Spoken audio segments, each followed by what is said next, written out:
All right, we are all set. All right.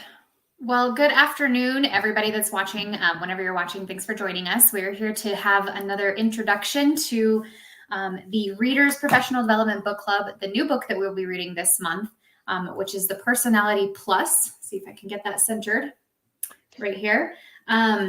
It's a great book. So I've got with me the moderators of the group, Brett Popish and Bryan Head, to chat about this book. So I'm going to just kick it over to you guys right away, and we can get into what this book is about, why we chose it, and what to look forward to.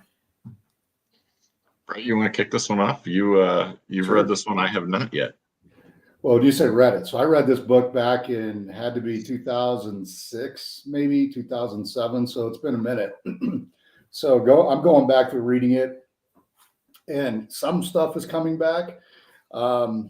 But the reason I wanted to do this book, or I mentioned it to you, is because the last couple books are kind of around the same idea, right? We have The Power of One More with Extreme Ownership, kind of the same idea, type of principles. This is something completely different.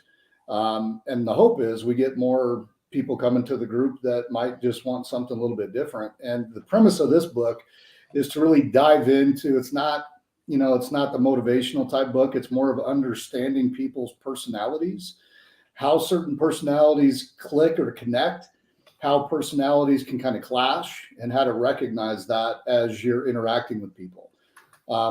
It's kind of interesting. So before we got on the stream, I asked Jamie what her personality profile is. So part of this is you have to take a test. It's pretty self-explanatory, but the purpose of the test is to identify what your dominant personality traits are. And it really categorizes into 4 different traits. And Jamie's personality is very opposite of mine. And when I think we get further along in the book, it's like oil and water, which is weird because we get along really well. And usually I don't get along with your personality type all that well. That is interesting. Yeah, I haven't really read into like how the personalities clash or get together, but I wouldn't have expected that.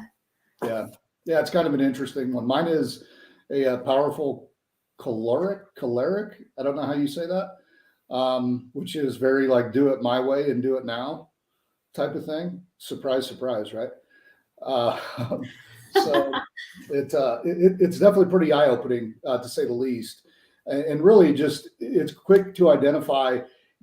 As we start reading, you're going to identify people that you hang out with. You're like, oh, that's why I have a problem connecting with them, or that's why they're so flighty or whatever, right?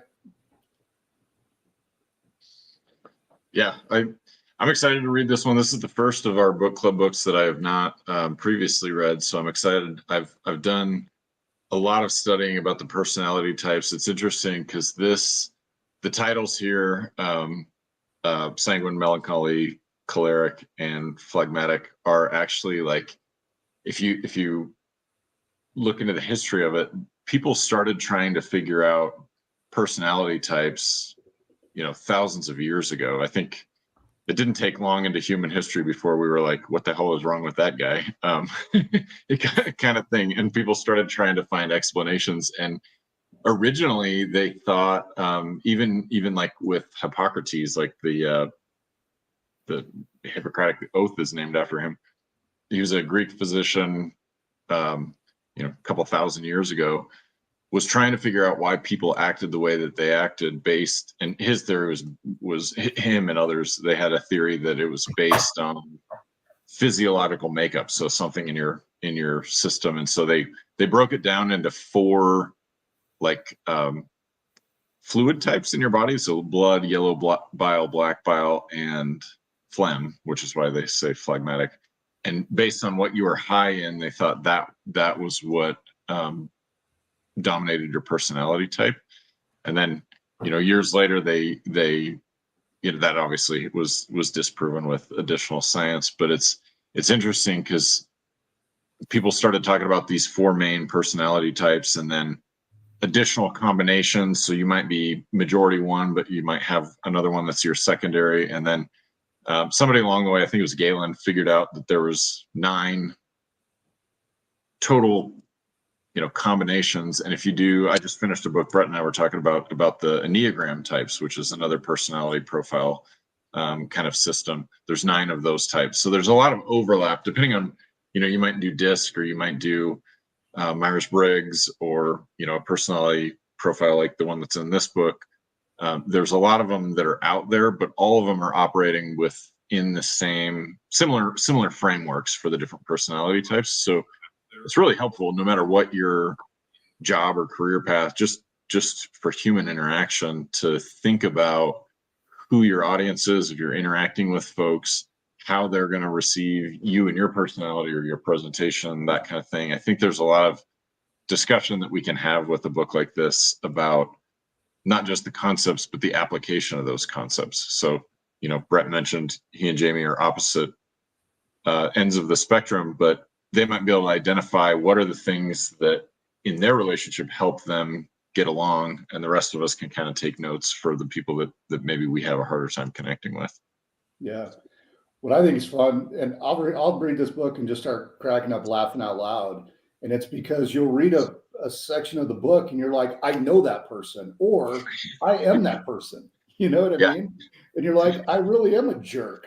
Like when it's put in front of you like that. And so, the book says how to understand others by understanding yourself. And that's where I look at understanding yourself and like why you do certain things, right? So we might say somebody's OCD, right? They like things in a perfect spot and different things, but that is actually a personality profile within the book on how to like, the author goes through a section where she's talking about how her husband has a system for organizing his closet so that each pair of pants, shirt, whatever, gets the same amount of wear. And so like he'll put his clothes are like organized in a certain pattern in the closet, but then he puts all of his pants in one direction and pulls from the other direction so they all have the same amount of wear to them.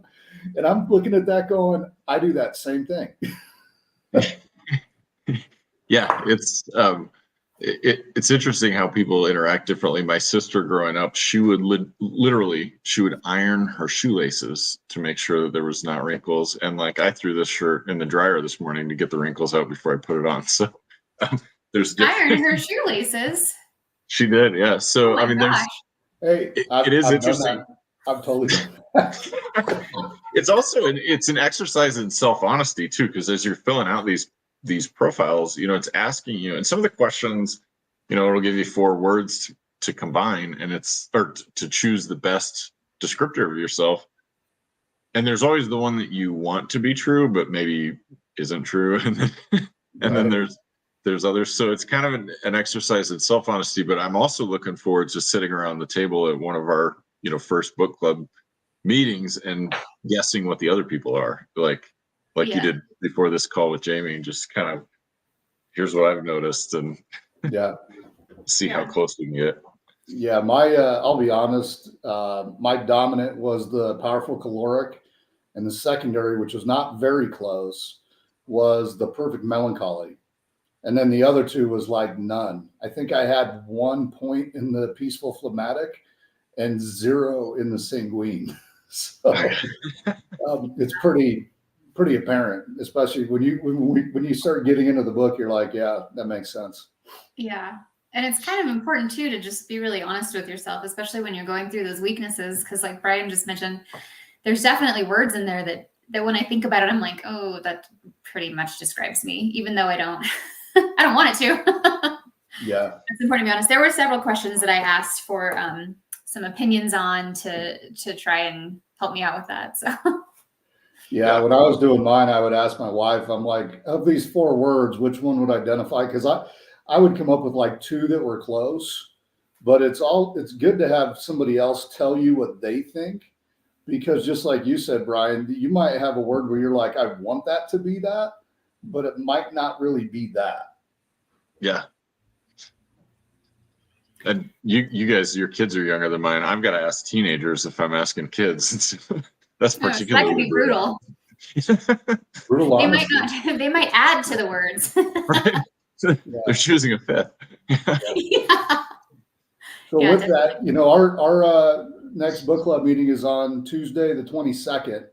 I'd love to have, obviously, everybody that's attended the group definitely come, because I think this conversation will certainly be lively and a lot of fun, I think.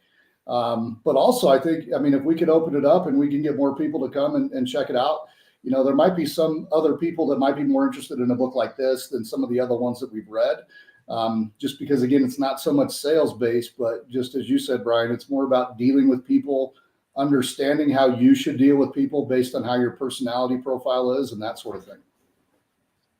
Yeah, for sure. I think too, for folks that are either new to the group or aren't aware, there's a specific Facebook group for the book club. We'll post the link in the comments after the broadcast, but join that. And I would encourage folks, as you fill out the personality profile, either, maybe post your results, or if you want to keep it as a surprise for the book club for other people to guess, maybe just, chat about your takeaways or that kind of thing. Or if you need feedback, like which one of these 4 words describes me, put it in there. I think that'd be a cool place to kind of have some discussion before the meeting, and take it from there during the meeting. But it's a great group.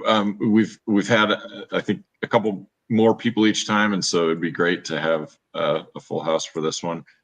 We've got plenty of space for it. Yeah, so as Brett mentioned, it's October 22nd, 4 p.m. at Cocopelli Beer Company. This is the book. We are giving away 4 copies of this to people who have not come to the book club before. If you would like a copy, you can go to the Facebook page that I just linked and just comment on that post, and you'll get the copy in time to read before the book club. And so no excuses. Come join us. It's true. It's not very thick either. I think everybody held it this way, but this way it's not very thick. So I think you can get through it pretty quick. It's less than 200 pages. So if you read 10 pages a day between now and then, you'll get it done before the meeting. Yep. Yeah, and like I say, you'll read through it, and there's funny parts to where you're just like, wow, I know that person, or I am that person, and again, the analogies are just hilarious. So. Yeah, even the bad parts. It's good to know about those so that you can try to temper them. Right. Yeah, it's interesting too. Like when you go through these things too, like looking at notable people that are in the news, like whether it's politicians or celebrities or that kind of thing, you can start to notice indicators that they might be one or the other. So that can also be part of the discussion too. Just if people are noticing trends with, notable folks or other people within the chamber, that kind of thing. Mm-hmm. Yep. Exactly. Well, I did see some new people on the broadcast that haven't joined us before or been to the book club. So I hope that you all will make it this time. It's a really fun group and we have a good time. So anything else either of you would like to mention about the book or the group? I don't think so. Right. That's great. I'm looking forward to it. Yeah. Thanks for joining us, and thanks for everybody who tuned in, and we will see you at the book club.